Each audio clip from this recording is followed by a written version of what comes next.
Durante séculos, mulheres sábias foram queimadas vivas, e tudo isso em nome de Deus.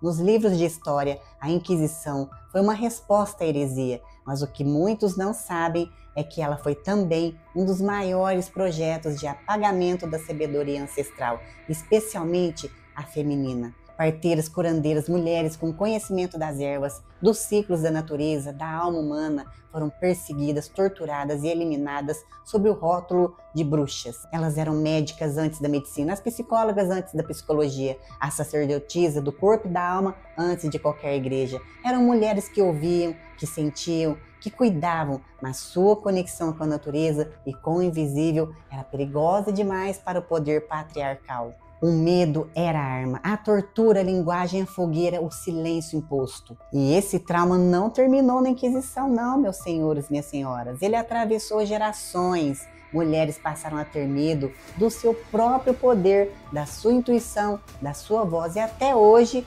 muitas de nós carregam esse medo ancestral.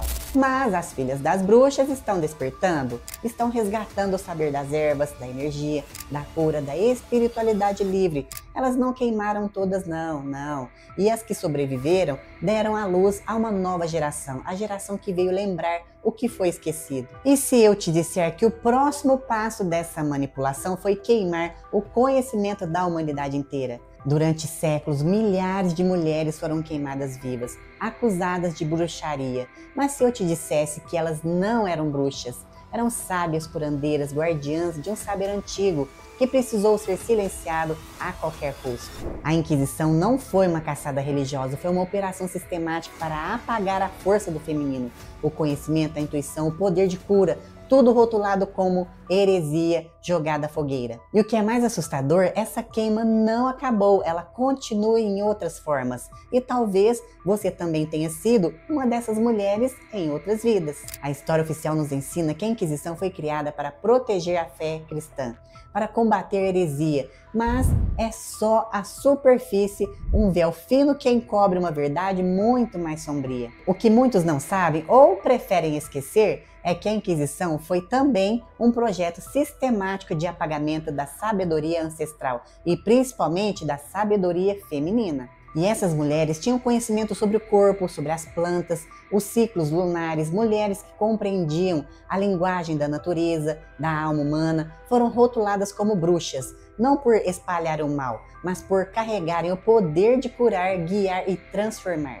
Aliás, essas mulheres também eram parteiras, benzedeiras, herbalistas, médiuns, curandeiras, xamãs. Estavam conectadas a algo que a igreja da época não podia controlar. O conhecimento intuitivo e livre passado de geração em geração, que empoderava comunidades inteiras sem necessidade de templos ou dogmas. Aliás, se você recomendou um chá de camomila para ansiedade, uma pomada de arnica para dor ou disse para alguém colocar um cristal na luz da lua cheia, parabéns! Você provavelmente seria queimado como bruxo ou bruxa naquela época. A caça às bruxas não foi apenas religiosa, ela também foi econômica, política e patriarcal. Eliminar essas mulheres era eliminar a possibilidade de que o saber ancestral desafiasse o poder da igreja e do Estado. Era apagar a medicina natural para abrir espaço aos primeiros modelos do controle institucional da saúde e da espiritualidade. Se é que você me entende. Mas a pergunta que ecoa até hoje é: por que tanto medo dessas mulheres sábias? Por que chamar de bruxaria aquilo que por séculos curou aldeias inteiras? Que forças estavam por trás desse desejo insaciável de apagar o feminino selvagem e intuitivo da história?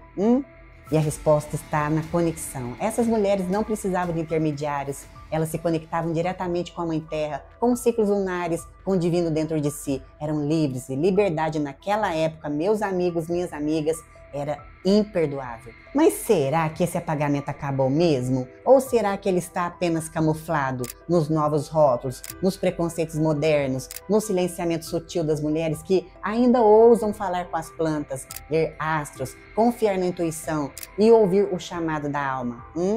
E essas mulheres também não precisavam de livros, porque carregavam nos ossos e no sangue o saber antigo, transmitido de mãe para filha, de vó para neta, como um rio que nunca seca.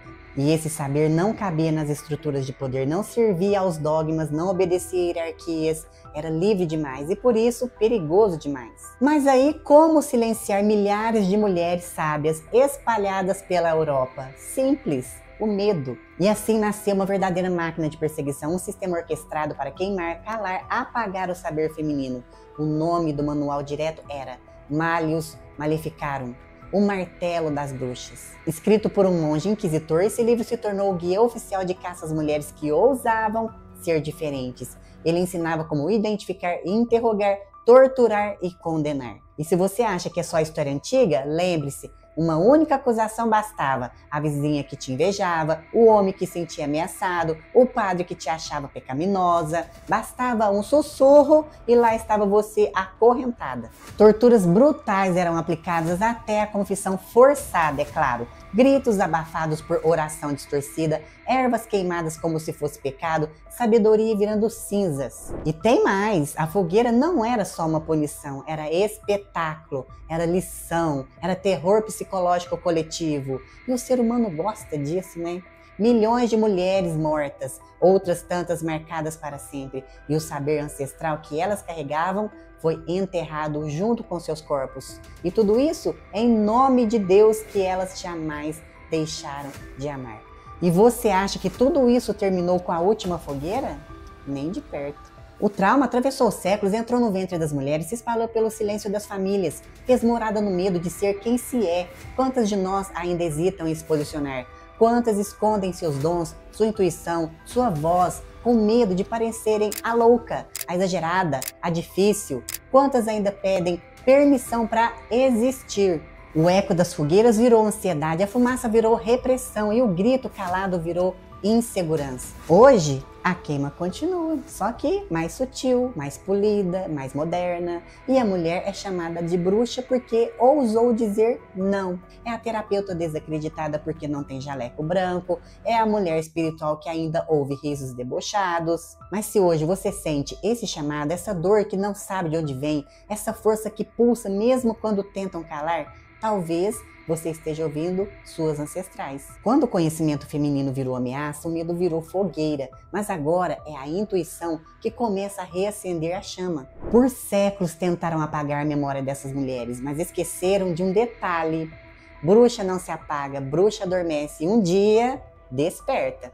Elas voltam, não com vassouras ou caldeirões, mas com saberes antigos, mãos que curam e uma intuição que nem a ciência consegue explicar. Elas voltam como terapeutas, parteiras modernas, benzedeiras de alma, mulheres que leem corpos, sonhos, ervas e energias. Elas voltam, sim, elas voltam, com olhos que enxergam o invisível e com uma força que não cabe mais em moldes. Bruxa hoje é aquela que ousa dizer: eu sinto, eu sei, eu curo e eu me lembro. E tem um detalhe, quando uma mulher lembra, todas as outras começam a despertar também. Ser bruxa hoje é lembrar de tudo aquilo que tentaram fazer você esquecer. Quando queimaram os corpos das mulheres, acharam que queimariam sua sabedoria também. Mas a alma não se queima. A alma se esconde, espera, observa e quando chega a hora certa, retorna. Hoje, milhares de mulheres e homens estão se reconectando com o sagrado que habita dentro, com uma fé viva, livre e vibrante, que não precisa de dogmas, só de consciência. O código oculto da fé sempre esteve onde menos procuraram, no silêncio da intuição, na força do sentir, na coragem de ser quem você veio ser. Você também sente que está despertando? Sente que há algo maior te chamando de volta para casa? A fé que liberta é a que reconecta você à sua própria essência. Você sentiu esse chamado? Talvez esteja na hora de descobrir seu próprio caminho de volta. Conheça o mapa vibracional estelar, um guia de autoconhecimento que revela as forças, desafios e potenciais da sua alma. Você não chegou aqui por acaso, você está despertando e a jornada só está começando. A fé foi manipulada por séculos, mas o despertar começou. Descubra os códigos ocultos da fé. Inscreva-se agora.